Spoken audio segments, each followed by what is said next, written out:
Olá, este é o Visual, um programa acessível da TV Brasil. Quer saber mais sobre o nosso programa e ficar por dentro do universo da acessibilidade? Entra lá no facebook.com/Visual TV Brasil. Direto do Rio de Janeiro, o Visual começa agora.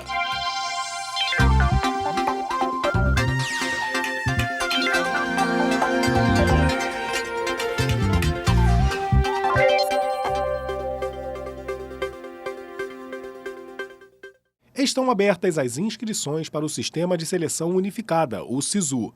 A seleção vai até o próximo dia 26. São quase 240 mil oportunidades em 130 instituições, entre universidades federais, institutos federais de educação, ciência e tecnologia e universidades estaduais. O resultado das inscrições será divulgado na próxima segunda, dia 29.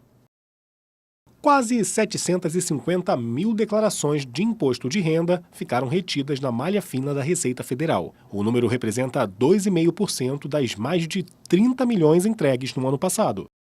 Se você não teve a declaração do Imposto de Renda 2017 liberada até o fim do ano passado, então você caiu na malha fina. Significa que houve inconsistência nas informações passadas ao fisco.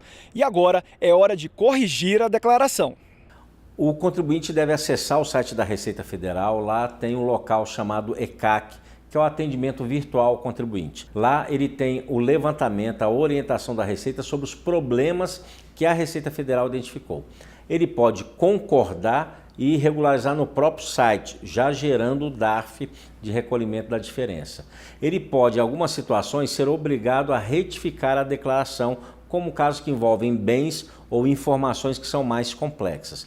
Mas nem sempre é possível resolver tudo pelo site. E ele pode discordar. Neste caso, ele precisa agendar um atendimento e a Receita Federal e levar a comprovação daquele fato que ele discorda.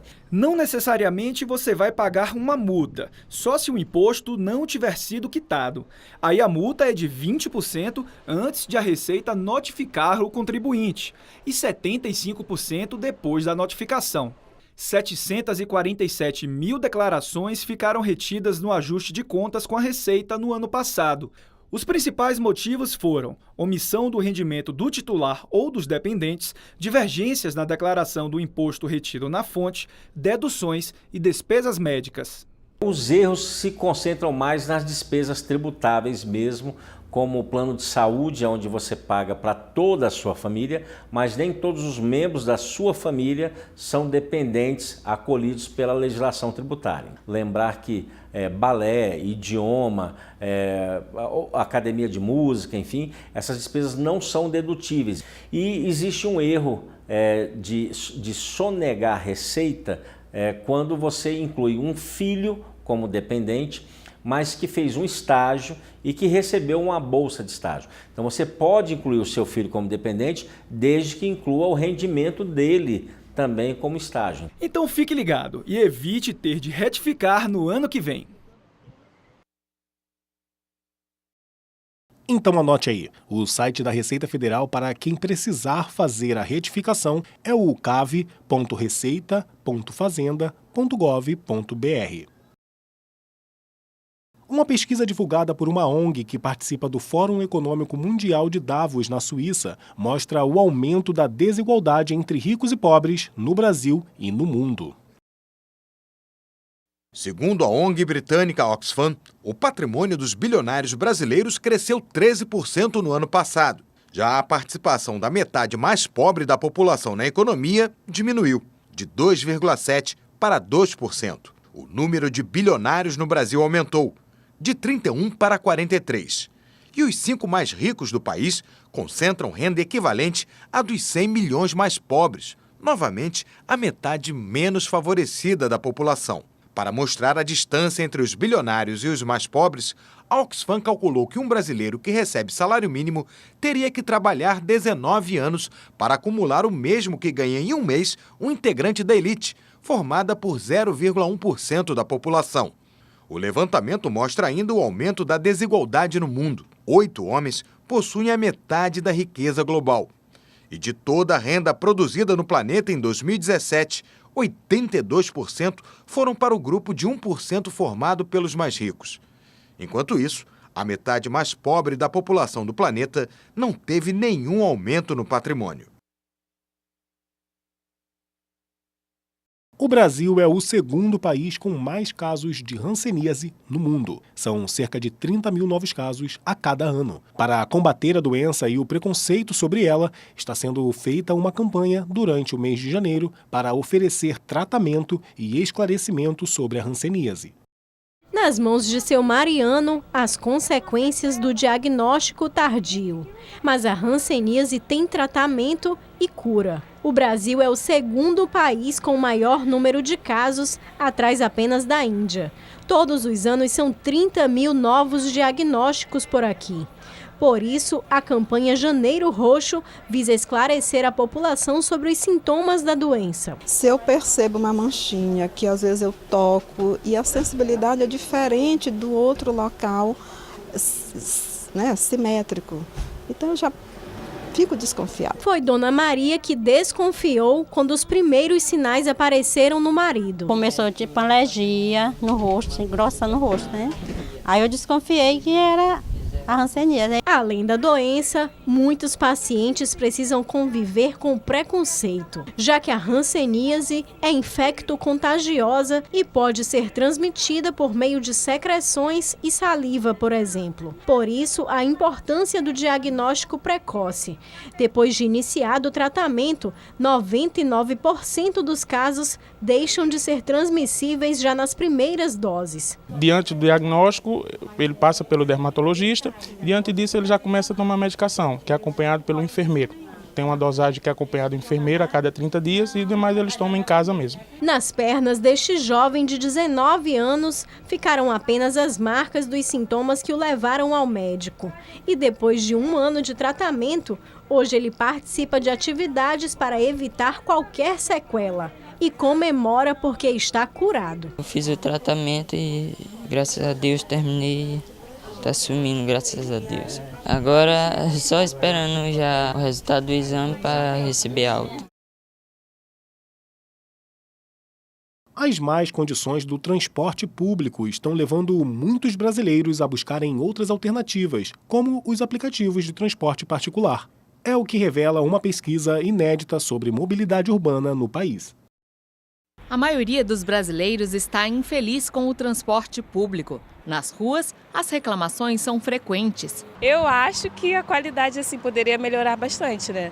Tem ônibus quebrado, ônibus que não funciona nos horários que a gente gostaria que fosse. A linha que eu pego não tem concorrente, então só tem uma linha, demora, o ônibus é muito cheio, não é uma coisa confortável. 57% dos brasileiros têm uma visão negativa ou muito negativa das operadoras de ônibus. Apenas 39% consideram o serviço positivo ou muito positivo. Os dados são de uma pesquisa encomendada pelo Instituto Clima e Sociedade com o Instituto Escolhas. O estudo também mostra os impactos do surgimento de aplicativos como o Uber. Quase 1/3 dos entrevistados utiliza essa opção, sendo que praticamente metade deles andava de transporte público antes.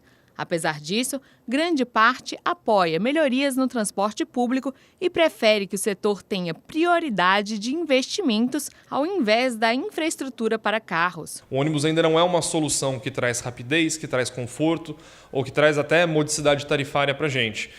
Então, essa diferença da percepção das operadoras versus o aplicativo, ele é um raio-x interessante da nossa atual situação da mobilidade urbana. A pesquisa mostra que metade dos brasileiros pretende comprar um carro nos próximos 3 anos e que para 30% dos entrevistados, este é o meio ideal de transporte para o uso cotidiano. Para este professor, é preciso pensar também em outros fatores para melhorar o transporte público nas cidades. Esta falta de segurança que nós temos hoje, ela vem escolhendo o modal carro como preferência por ser seguro. Eu chego ao meu destino, porém não sou assaltado nesse destino. E isso é uma coisa muito importante no sentido da melhoria da mobilidade. Maior parque estadual de Tocantins, o Jalapão está comemorando aniversário este mês. São 17 anos de sucesso na preservação do meio ambiente em um cenário que atrai cada vez mais visitantes.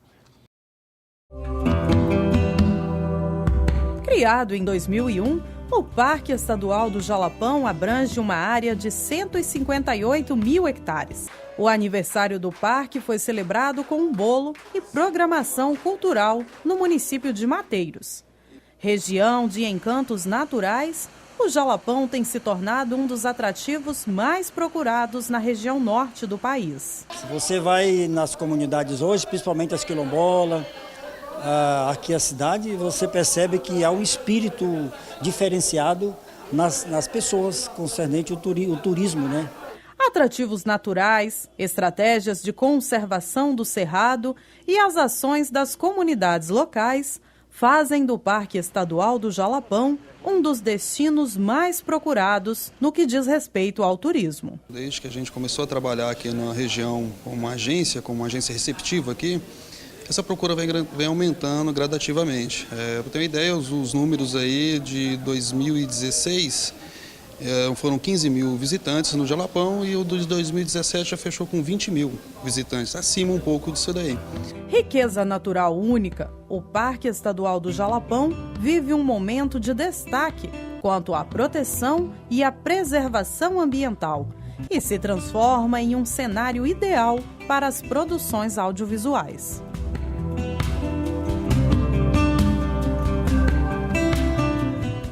O visual fica por aqui. E você já sabe, para participar é só mandar um WhatsApp para a gente. O número é 021 974 522 300. Muito obrigado pela companhia. Até amanhã. Tchau!